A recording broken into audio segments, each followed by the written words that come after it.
14 vezes raio ao quadrado. Vamos imprimir esse valor. Tá aí, funciona perfeitamente. O problema é que é muito chato ter que digitar cada um desses valores. Será que a gente não tem como fazer para gerar esses valores do mesmo jeito que a gente fez com range? Tem sim. A solução normalmente passa por uma preparação de uma lista apropriada. Está aqui um exemplo em que a gente faz exatamente isso. Dá uma olhada nesse trecho de código. O que é que ele faz? A primeira linha define uma lista vazia. Raios começa sendo uma lista vazia. A segunda linha é um laço convencional com num variando de 0 a 7. Range de 8 produz os números de 0 a 7. E finalmente a terceira linha, que é o corpo do laço, atualiza a lista raios, adicionando a ela, é isso que essa função append faz, adicionando àquela lista um valor. E que valor é esse? É num dividido por 10.0. Ora, a gente sabe que um número inteiro dividido por um ponto flutuante, 10.0, produz um número de ponto flutuante. E nesse caso, como os números vão variar de 0, tá aqui, range de 8, de 0 a 7, a gente sabe que esses números, portanto, vão ser 0 dividido por 10, 1 dividido por 10, 2 dividido por 10, 3 dividido por 10 e assim por diante até 7 dividido por 10. Ou seja, quais são os números que a gente está gerando? A gente está gerando 0.0, 0.1, 0.2, 0.3, 0.7 até 0.7. Ou seja, a nossa lista agora contém exatamente os valores de 0.0 a 0.7. Vamos dar uma olhada nisso? Raios é uma lista vazia. Opa, errei aqui. Em seguida, for num, acho que é num, in range de 8. Raios.append, essa função faz com que alguma coisa seja adicionada a uma lista e é o que tiver dentro como parâmetro. O parâmetro é o que está dentro dos parênteses, só lembrando. E o que é que eu quero que seja adicionado como elemento da lista?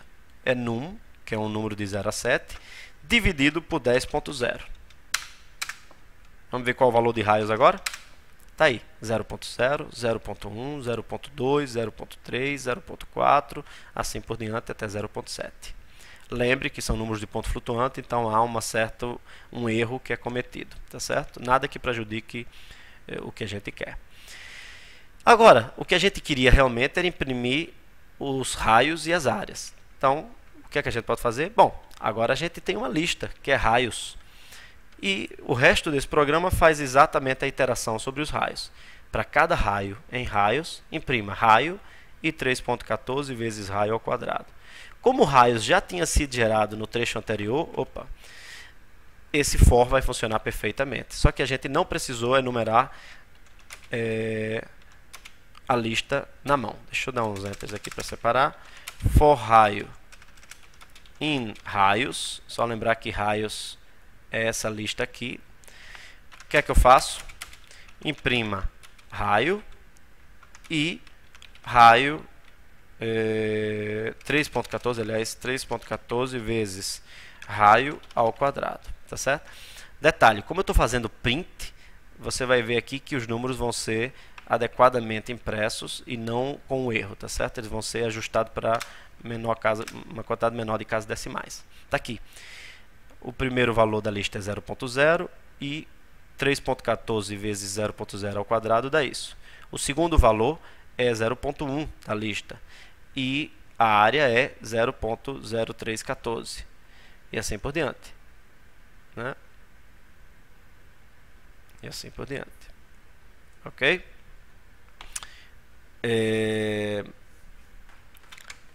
Será que essa é a única forma de fazer isso? Na prática, a gente costuma integrar aqueles dois laços em um só. Então, o que você realmente vai ver escrito por aí é aquelas duas coisas combinadas num único laço como esse que você está vendo aqui. Vamos dar uma olhada nele em mais detalhe.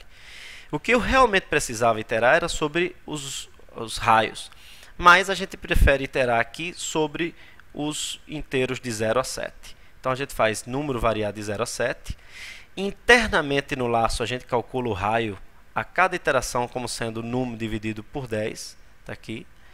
Imprime raio 3.14 vezes raio ao quadrado, normalmente. A diferença é que agora a nossa variável de controle é só num, mas a gente calcula o valor raio a cada iteração. Está aqui.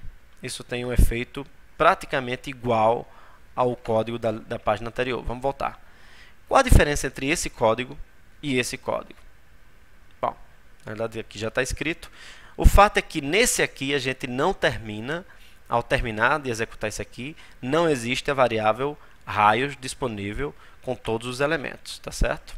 Aqui a gente tem a variável raios, que tem todos os elementos que a gente utilizou.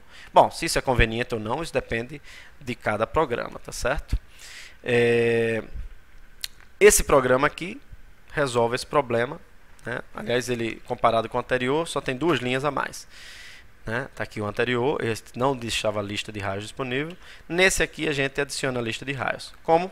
A gente simplesmente mantém a lista de raios no programa, está aqui inicializada vazia, e a cada iteração a gente atualiza a lista de raios, caso a gente precise. Tá certo? De qualquer maneira, a gente consegue o efeito que a gente precisa. Tá certo? Muito bem. É muito comum também que a gente precise fazer listas a partir da entrada de dados. Então, como é que a gente costuma fazer isso?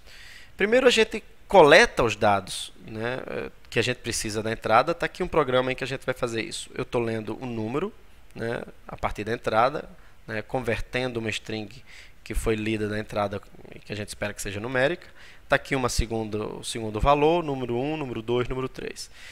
E é muito comum que a gente integre esses números em uma lista para processamento posterior. Então está aqui, valores igual a num1, num2 e num3.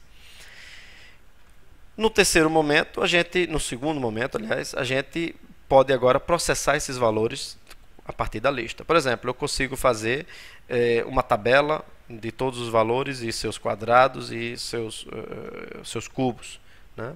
Claro que para uma entrada pequena como esse tipo, isso muitas vezes nem é necessário.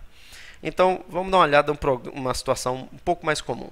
O que a gente tem, muitas vezes, é uma leitura de um número desconhecido, em princípio, de números do usuário, de valores do usuário. Essa é a situação em que a gente realmente precisa de um while. E combinando um while com uma lista, a gente tem um padrão bem poderoso, bem útil para escrever programas um pouco mais sofisticados. Vamos dar uma olhada num exemplo aqui. O que é que esse trecho de programa aqui faz? Então, você vê que a gente tem uma lista inicializada inicialmente para uma lista vazia, e depois a gente entra num laço do tipo while true, ou seja, a condição de parada vai ser dada internamente por um break, tá certo? O que é que o laço faz a cada iteração? Ele lê um número, ao mesmo estilo que a gente fez no programa anterior, ele converte para inteiro o número lido do teclado. Se o número for negativo, a iteração é parada. Mas se não for, o que é feito é jogar aquele número lido na lista de valores. Esse é o começo de vários tipos de programas que você vai ver, que você vai precisar fazer, por sinal, na sua vida de programador. Na etapa posterior, o que a gente faz é processar esses dados, que nesse caso aqui consiste simplesmente em imprimir a tabela inteira de todos os valores, seus quadrados e seus cubos, né? A título de exercício, o que é que esse código aqui, por exemplo, faz? Resolva isso, tenta entender o que é que esse programa faz. E é isso.